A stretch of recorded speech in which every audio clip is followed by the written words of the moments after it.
So we're going to talk about the part that we need to talk about. So this section we're studying on is fiction. Most of the fiction, or the fiction we're going to read, is short story, simply just because we don't have time together to read a novel that is fiction.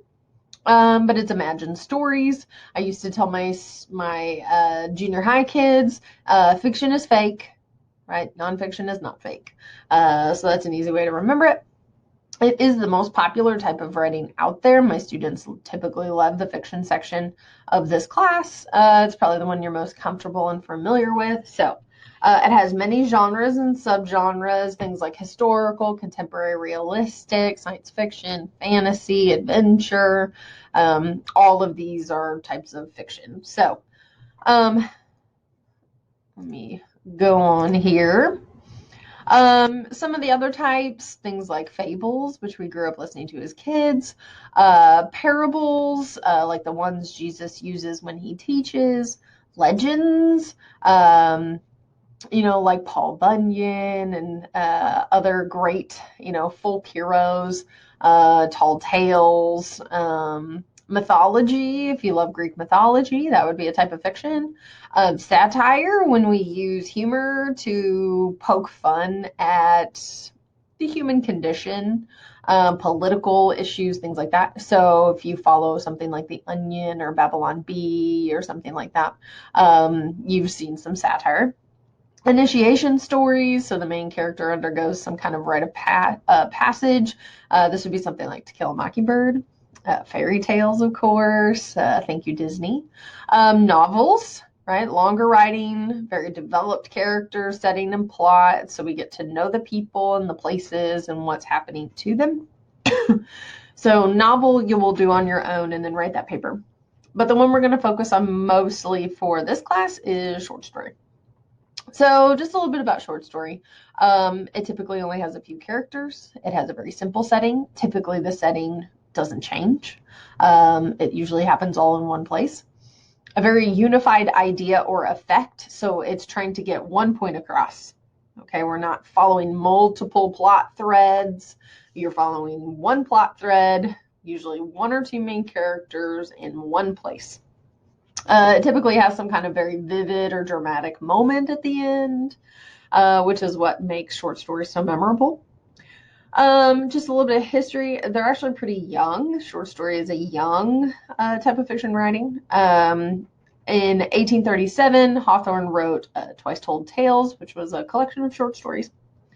And so the magazine became really popular. He published all of those, all of these little short stories.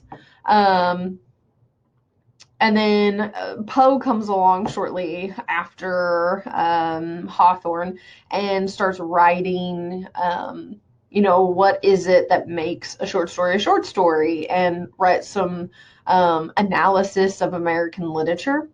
And so Poe defines the short story for us as a narrative that can be read in one sitting. And so he was a literary critic as well as a writer, Poe was, and so he gives us that definition. So short story, still very popular today.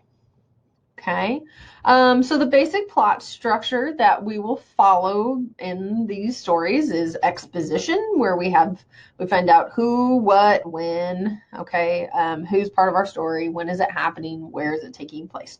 So all of that happens in the exposition. Then some kind of event causes the rising action, and this is where the conflict happens, that something is working against the character, whether it's man versus man, man versus self, man versus nature.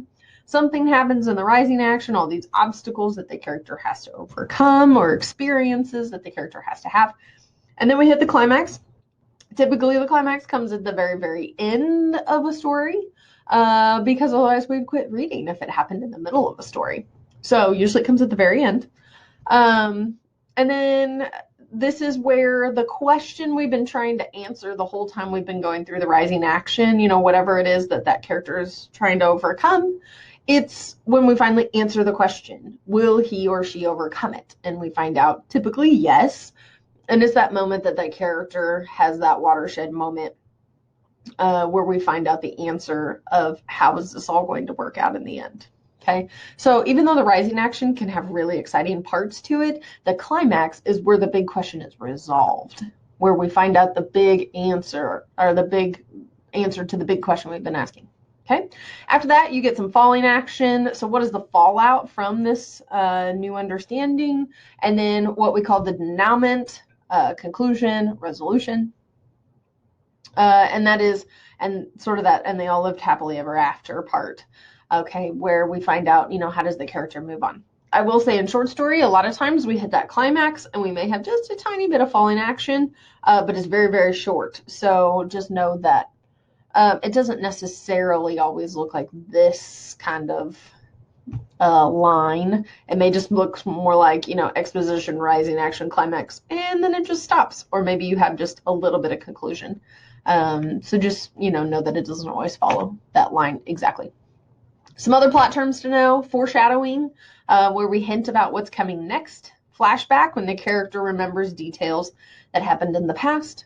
In medias res means we start in the middle. So if you start a story in the middle of the action, we call that in medias res. This was very, very popular with the Greeks and Romans. So a lot of Greek mythology starts this way. The Odyssey would be an example of that. So anything that starts in the middle of the story. Okay, and then peripeteia is when we have a sudden change of fortune, and it happens very, very quickly. One little thing happens, and suddenly everything is different, good or bad. Typically bad. So just a couple of plot terms to know. Also, be sure you understand point of view. First person is when the character is the one telling us the story. We have very limited knowledge of anything outside the character's knowledge. Third, dramatic. It sounds like straight dialogue and action, but there's no interpretation. There's no narrative that goes with it.